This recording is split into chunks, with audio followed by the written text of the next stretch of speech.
Thanks, Dan Schulman, Ken Reed, Ivanka Osmak. This is Sportsnet Central. Okay, Osmak, where do you want to start with this one? Yeah, there's a lot to talk about in this one. Not your average Tuesday night ball game. No, a little over 4 hours. We had a manager kicked out. We had the benches clear. Yeah. We had the worst rule in baseball enforced. Yeah, not a fan of that. That's what happens, though, when the calendar flips to September. You sprinkle in a little heat, intensity gets cranked. Can I say I wasn't a fan of that earlier this year when I went in the Jays' favor, too? It's just such a garbage call. It's not baseball.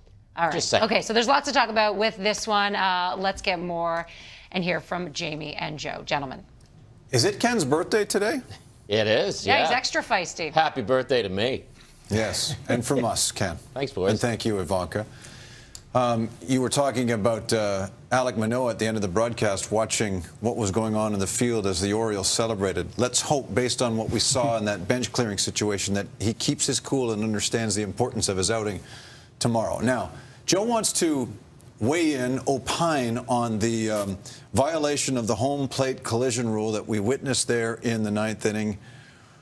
What do you have to say about this? Well, number one, I want to make sure that everyone knows I'm being very objective. This isn't for the Blue Jays, for the Orioles, against the Blue Jays. That doesn't matter. But this rule needs to be amended. It doesn't need to be taken out, but it needs to be amended, because what's going on here, since this rule came into place, there's a lot of gray area. And the gray area is what a catcher can and cannot do. Now, by rule, he cannot block the path of the runner. Well, Alejandro Kirk right here does not really impede the runner at all from sliding into home plate. There's no threat of a collision at all. What he needs to do is come up that third baseline right here now in fair territory. If you come up in fair territory to get that ball, the reason I say that is you should do that anyway, because if you don't, there's always the threat of that thrown ball hitting the runner. You never want the ball from the outfield being thrown to hit the runner and deflecting away. So as a catcher, you'll always want to come up that third baseline in fair territory. The runner, because of the angle around third, is always going to have that direct path. So it satisfies everything. But the gray area for me is this. They don't want collisions. And I think we all understand with head injuries in sports, we don't want collisions either. But the rule should be amended to say that a catcher can field the ball all the way, whatever he wants, as long as he's not blocking the path, sitting on his knees, blocking the plate. As a runner, you must take a direct path to home plate. Now, if a runner's coming in and is trying to slide at home plate, and a catcher is kneeling down in front of it, he slides right into it.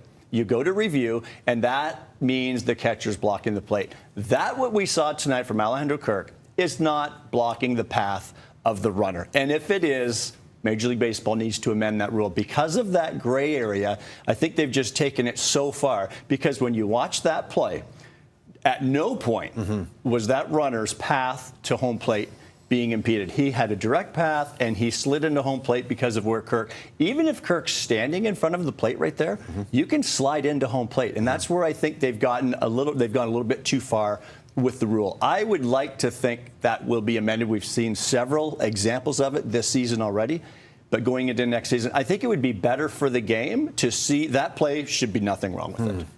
Okay. Well, the edge for the Blue Jays over the Orioles is 3.5 now, as we get set for, as Dan stated so aptly, a very important game tomorrow. Let's take it back to the broadcast booth at Oriole Park. Gentlemen. Jamie, Joe, thank you very much. You kind of had a feeling for the moment this game began, Tabby, that it would be intense. It got a little heated. It got a little nasty. Both teams are playing for a lot right now. Yeah, and neither one of them wanted to give an inch against the other team. We saw some barking going on between these teams. Teoscar grounds into the double play here, and Brian Baker, who played for the Blue Jays last year, walks over to first base, and has something to say to him. And then when he finishes off the inning, a batter later has something to say to Teoscar as Matt Chapman goes down. Then he starts, hey, go ahead, you want to talk some more? I'll tell you what, I'm sure that was directed at Teoscar, and that he took umbrage to that, and he's out on. It just points to the intensity of this game. I don't know if that was needed right there. John Schneider out quickly. Rougned Odor, of all people, playing peacemaker in the middle of this as cooler heads prevailed and eventually got Teoscar and Vladdy out of there. And then after that pitch, which did appear to be low, but it's just an accumulation of frustration.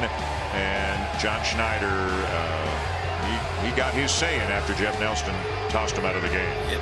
Both sides, both sides were on the umpire. Both sides are playing with the intensity that you like to see, like postseason baseball. Love it, and I think it just sets the stage to for a great game tomorrow, a finale of this 4-game series with the Blue Jays' Alek Manoah on the mound. Yeah, that's something to look forward to. It'll either be 4.5 or 2.5 for the Blue Jays. Manoah watching the Orioles celebrate their win tonight as he begins the process of revving himself up to take the mound tomorrow. Get some rest, gentlemen. That's an ejection that John Gibbons would have been proud of, and I'm sure some of it goes back to yesterday and the balk call on Kevin Gausman. There's a number of reasons why the Blue Jays lost this game. They did come to the plate in this ball game 16 times with runners in scoring position. They had 4 hits in that respect. But maybe this game was lost in the 3rd inning when Mitch White and Alejandro Kirk just couldn't seem to figure out how to attack the Orioles anymore. Explain that, Joe. I thought they were attacking the Orioles very well in the first 2 innings of the game. And anytime I'm catching a ball game, I want to be aggressive with the fastball the first 2 innings. And he was and had good success facing one over the moon. But in the 3rd inning, facing Ruben Odor, gets ahead 0-2. This is the number 8 hitter now. And then through 3 of the next 5 pitches were breaking pitches to walk the number 8 hitter after having success using predominantly fastballs in the first 2 innings. So you walk the number 8 hitter, and here comes the number 9 hitter, a 3-1 slider to walk him. You walk number 8 and 9. Now you're turning the lineup over. Got 2-2 with Mullins and then drills him with the fastball. Didn't have the sharpest fastball command tonight. Absolutely not. But I still would rather see you stay aggressive with that fastball. He had success with it the first 2 innings. I've always felt as a catcher, if you can get through the lineup that first time all the way through 1 through 9, being aggressive with that fastball until they hit you. If they're teeing off on it, then you adjust. But at that point, you can't get down to the bottom of the batting order there in the 3rd inning and just change your game plan and pitch these guys like they're Babe Ruth. I thought it was a poor game calling by Kirk, and I think we saw a lot of shaking off by Mitch White. So it's a tandem. They're both responsible, but as a catcher, you got to take charge back there, call time, get out to the mound and tell them, no, this is what we've done for 2 innings. It was successful. Let's ride it, at least till we turn that lineup over. So the win streak comes to an end, and tomorrow we find out if the Blue Jays split in Baltimore or they head for Texas with 3 out of 4. Preferable, obviously. This guy will try and ensure that it happens. Alek Manoah against the Orioles, 6:30 Eastern, 3:30 Pacific. Back to Ivanka and the birthday boy.